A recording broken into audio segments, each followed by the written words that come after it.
Bonjour tout le monde, c'est Sébastien Cyr. Je vous souhaite la bienvenue sur ma chaîne YouTube. Le 4e épisode de The Last of Us est sorti ce week-end. On va parler en détail de ce qui s'est passé durant l'épisode. Donc soyez avertis, il va y avoir des spoilers. Donc si vous n'avez pas encore vu écouter l'épisode, je vous recommande fortement de l'écouter et ensuite revenir à la vidéo. On va parler en détail de tout ce qui s'est passé à l'intérieur de l'épisode.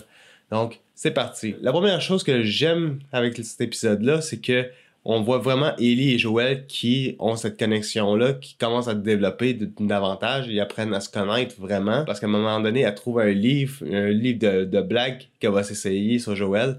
Et j'adore cette dynamique-là. J'adore le fait qu'elle essaie de se lier d'amitié avec Joel, d'apprendre à le connaître, elle essaie de le voir comme un père, disons, un père protecteur. Et là, elle essaie de le faire rire pour le briser à la glace. Quand ils sont dans la voiture, elle commence à ouvrir le magazine porno de Bill. Et là, elle feuillette. Puis elle commence à dire « Pourquoi les pages sont toutes collées? » Joel, il sait juste pas quoi répondre. Elle dit exactement mot pour mot ce qu'il dit dans le jeu. C'était un beau moment cocasse qui se développe. Il y a vraiment une belle complicité qui se développe entre les deux personnages. J'aime comment Craig Mazin utilise la chanson « Alone and Forsaken » de Hank Williams pour refléter justement la situation à laquelle Ellie et Joel sont confrontés. Il y a plusieurs beaux plans aériens dans cet épisode-là que je trouve formidables, surtout quand ils se promènent sur la route et qu'ils arrivent au pont. Et tu vois plein de carcasses de bateaux qui sont au quai. On est vraiment dans un monde apocalyptique où tout a été ravagé.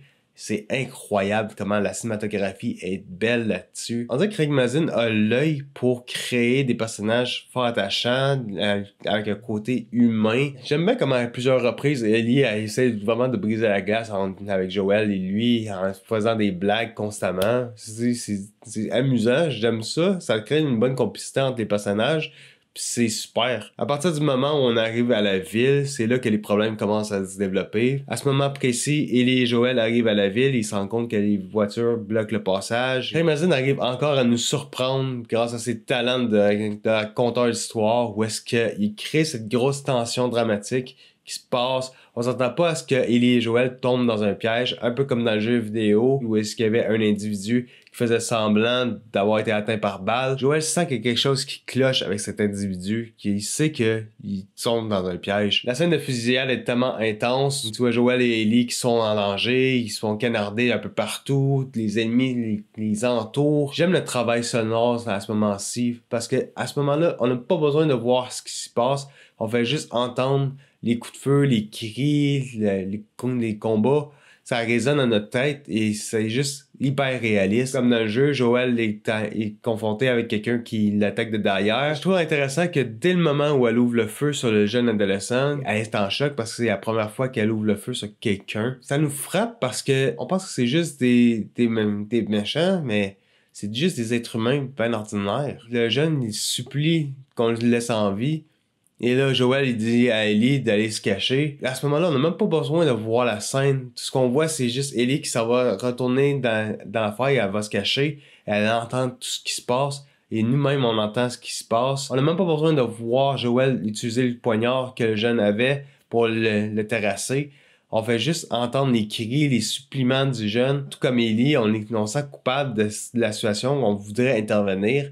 Mais on peut pas sauver cette personne-là. Je trouve que Craig Mazin a vraiment eu du plaisir à travailler. Le travail sonore, c'est juste magnifique. Et plus tard dans l'épisode, on découvre le personnage de Caitlin, qui est incarné par Melanie Lynskey. C'est une actrice que j'ai connue à l'époque pour avoir joué dans le film Heavenly Creatures de Peter Jackson aux côtés de Kate Winslet. C'est un personnage qui a été créé entièrement pour la série. Et c'est une actrice formidable parce qu'elle est capable de jouer autant l'émotion, avec intensité, un personnage fort de caractère, qui a pas peur d'aller dans l'avant des coups, de faire ce qu'il faut, quitte à pointer une arme sur le docteur pour avoir les informations qu'elle a besoin. J'ai trouvé incroyable ce personnage-là, même si c'est un personnage qui a été créé juste pour la série.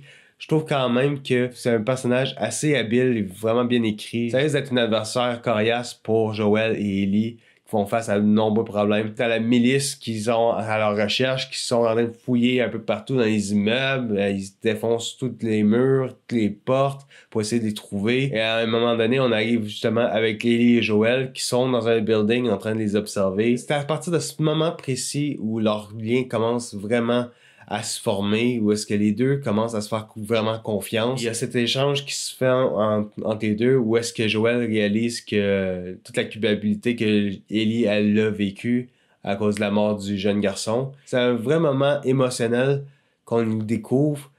C'est rempli d'une humanité que j'avais jamais vue du personnage de Joel. Tu vois Joel qui montre finalement à Ellie comment se servir de l'arme, comment le pointer comme il faut pour se protéger. C'est un beau moment de complicité entre les deux personnages. Il y a vraiment une belle intimité, une belle humanité qui s'est dégagée des deux personnages.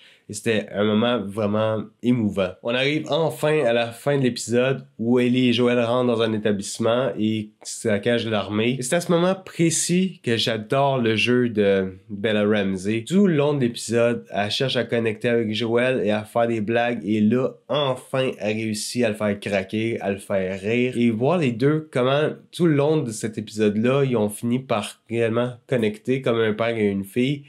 C'est magnifique. Il y a vraiment une belle connexion qui s'est créée. Et c'est ça que Craig Mazin arrive vraiment bien à créer. C'est des personnages colorés, des personnages humains.